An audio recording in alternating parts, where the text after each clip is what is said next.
మే గతంలో హోంమంత్రి శ్రీమతి సుచరిత గారు, మేకతోటి సుచరిత గారు విషయంలో కూడా ఇదే పరిస్థితి.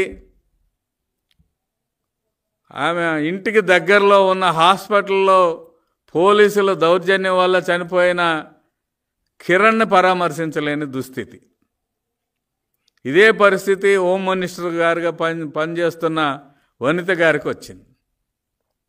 ఇక సాంఘిక సంక్షేమ శాఖ మంత్రి గురించి చెప్పుకుంటే ఎంత తక్కువ చెప్పుకుంటే అంత మంచిది. తనకి సంబంధించిన శాఖలో సామాజిక న్యాయం చేయాల్సిన బాధ్యత దళితులకు సంబంధించిన శాఖ అయ్యుండి ఊరికనే పరామర్శకు వెళ్ళటం కాదు, జరిగిన సంఘటనపై పూర్వాపరాలు ఆదేశించాల్సిన శాఖ సాంఘిక సంక్షేమ శాఖ. అక్కడికి వెళ్ళి డబ్బులు ఇచ్చానంటారు. దళితుల ప్రాణాలకు విలువ కడుతున్నారు మీరు. ఈ చనిపోయిన దౌర్జన్యానికి గురి కాబడ్డ కింది వర్గాల ప్రజల ప్రాణాలకి అత్యంత దయనీయంగా విలువ కట్టి మేము డబ్బులు ఇచ్చామని చేతులు దులుపుకుంటున్నారు. ఇందులో కూడా సమానత్వం లేదనే సంగతి మీకు అర్థమవుతుందా? వైజాగ్లో ఎల్జీ పాలిమర్స్ గ్యాస్ ద్వారా చనిపోతే ₹1 కోటి పైగా ఇచ్చారు. ప్రకాశం జిల్లాలో కరెంటు వైరు అదే ప్రభుత్వ నిర్లక్ష్యం వల్ల భవిష్యత్తుకు చదువుకుంటున్న వాళ్ళు కూలి పనికి వెళ్ళి ట్రాక్టర్లో వస్తూ కరెంటు షాకుకి గురై మరణిస్తే 60 కిలోమీటర్ల దూరం వెళ్ళి పరామర్శించలేని ముఖ్యమంత్రి, అదే సందర్భంలో ఎలక్ట్రిసిటీ డిపార్ట్మెంట్ మంత్రిగాను విద్యుత్ శాఖ మంత్రిగా ఉన్న బాలినేని శ్రీనివాసరెడ్డి కూడా ఏ సహాయం చేయని పరిస్థితి. మంత్రులందరూ ఉత్సవ విగ్రహాలు. ఇక ఉప ముఖ్యమంత్రి గురించి ఎంత తక్కువ చెప్పుకుంటే అంత మంచిది. నారాయణ స్వామి అనే ఒక మంత్రి ఉన్నాడు, ఉప ముఖ్యమంత్రి. ఆయన చేసే పని ఏంటి? ఆయనకి కుర్చీ ఇవ్వకపోయినా అవమానంగా ఉండదు, గౌరవించినట్టే, దళితులను గౌరవించినట్టే జగన్మోహన్ రెడ్డి.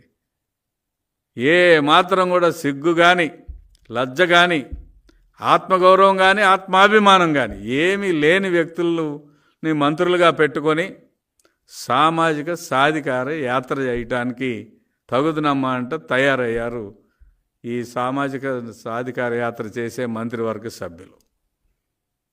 72 మంది బీసీల మీద దాడి జరిగింది, హత్యగావించబడ్డారు. నందం సుబ్బయ్య లాంటి వాళ్ళు ఎంతోమంది బలైపోయారు. ఈ బీసీ మంత్రి తనకు మంత్రి పదవి ఇచ్చిన సుబ్బారెడ్డి ముందు మోకాళ్ళ నుంచి నమస్కారం, పబ్లిక్ మీటింగ్లో నమస్కారం పెట్టుకున్నాడు. ఇతను సామాజిక సాధికార యాత్ర చేయటానికి అర్హుడా? దళితులు చనిపోతుంటే ఎంక్వైరీ కూడా వేయటానికి సమర్థత లేని నాగార్జున అర్హుడా?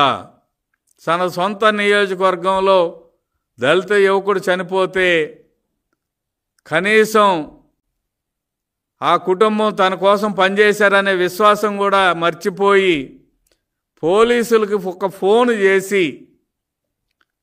అదేంటయా ఎందుకు అక్రమంగా అతన్ని పిలిపించారు పోలీస్ స్టేషన్కి అని చెప్పి ఒక్క మాట పోలీసులకి చెప్పలేని హోంమంత్రి ఒక మంత్రియా? వీరు సాధికారత యాత్ర చేసే హక్కు ఉందా అని నేను ప్రశ్నిస్తా ఉన్నాను. అనేక మంది హత్యకు గావించబడుతున్నారు, అనేక సంక్షేమ పథకాలు కోత వేయబడుతున్నాయి. అంతేకాకుండా 27 పథకాలు రద్దు చేశారు. దళితులకి అభ్యున్నతికి ముఖ్యమైన విద్యని దూరం చేయటానికి అనేక కార్యక్రమాలు చేశారు, అనేక జీవోలు తీసుకొచ్చారు. అయినా ఒక్కడు కూడా మాట్లాడలేదే,